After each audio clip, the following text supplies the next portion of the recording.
الله الرحمن الرحيم.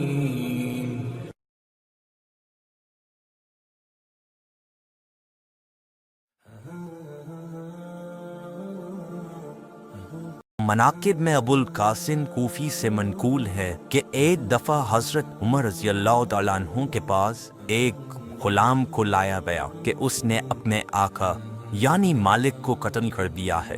حضرت عمر رضی اللہ تعالیٰ عنہ نے غلام سے پوچھا کیا تم نے مالک کو قتل کیا ہے؟ غلام نے کہا ہاں قتل کیا ہے۔ حضرت عمر رضی اللہ تعالیٰ عنہ نے پوچھا تم نے قتل کیوں کیا ہے؟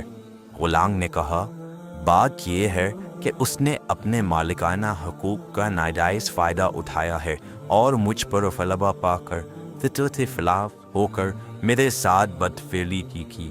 حضرت عمر رضی اللہ تعالیٰ عنہ نے حکم دیا کہ اسے قتل کیا جائے۔ امیر علیہ السلام کو جیسے ہی خبر ملی تو ایک دم مسجد میں آئے اور حضرت عمر رضی اللہ تعالیٰ عنہ کو کہا 3 دن تک اس کو کوئی سزا نہیں دینا، اس کو قید میں ڈال دیں، اس کے ڈالے کی تصدیق ضروری ہے۔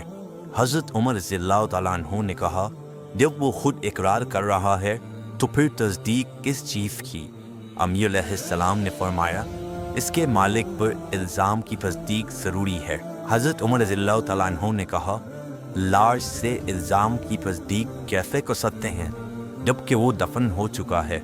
امیر علیہ السلام نے مقتول کے وارث سے پوچھا آپ نے انہیں کب دفن کیا ہے؟ انہوں نے جواب دیا ابھی دفنا کر فارغ ہوئے تو قاتل کو دربار میں لے آئے ہیں۔ امیر علیہ السلام نے فرمایا اگرچہ اس کا الزام ثابت ہوا تو کیا آپ اس کو مقتول کے عوض قتل کریں گے؟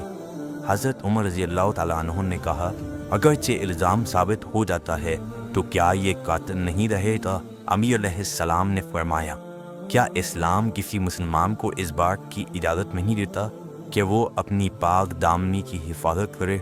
حضرت عمر رضی اللہ تعالیٰ عنہ نے کہا گویا اگرچہ الزام ثابت ہو لیتا ہے تو اس کو قتل نہیں کیا جائے گا۔ امیر علیہ السلام نے فرمایا اس کو قتل نہیں کیا جائے گا۔ حضرت عمر رضی اللہ تعالیٰ عنہ نے کہا اب لاش سے الزام ثابت کیسے ہوگا؟ امیر علیہ السلام نے فرمایا 3 دن تک نہ غلام کہیں جائے اور نہ ہی آپ اس کو 3 دن تک قید میں رکھیں۔ 3 دن بعد خود ہی وہ الزام ثابت ہوگا۔ اگرچہ الزام ثابت ہو جاتا ہے تو غلام آزاد ہوگا اور اگرچہ دعویٰ غلط ہوتا ہے تو اس کو ختم کر دیا جائے گا۔ تیسرے دن امیر علیہ السلام مسجد میں آئے۔ آپ علیہ السلام نے حضرت عمر رضی اللہ تعالیٰ عنہ کا ہاتھ پکڑا اور مقتول کی قبر پر آ کر وارث سے پوچھا کہ کیا مقتول کی یہ قبر ہے؟ انہوں نے عرض کیا ہاں یہی قبر ہے۔ امیر علیہ السلام نے فرمایا قبر کی تھوڑی کھدائی کریں۔ لوگوں نے جب قبر کی کھدائی کی اور لحد تک پہنچے تو امیر علیہ السلام کو بتایا۔ امیر علیہ السلام نے فرمایا لاش کو قبر سے باہر نکالیں۔ انہوں نے قبر میں دیکھا، انہیں کچھ نظر نہیں آیا۔ امیر علیہ السلام کو بتایا گیا کہ قبر میں کچھ بھی نہیں ہے۔ امیر علیہ السلام نے بلند آواز سے 3 مرتبہ کہا اللہ اکبر اور فرمایا ترجمہ میں نے نہ کبھی جھوٹ بولا ہے اور نہ ہی کبھی مجھے جھوٹا کہا گیا ہے۔ آپ علیہ السلام نے فرمایا میں اپنے آقا اور مولا نبی اکرم صلی اللہ علیہ وآلہ وسلم سے سنا تھا۔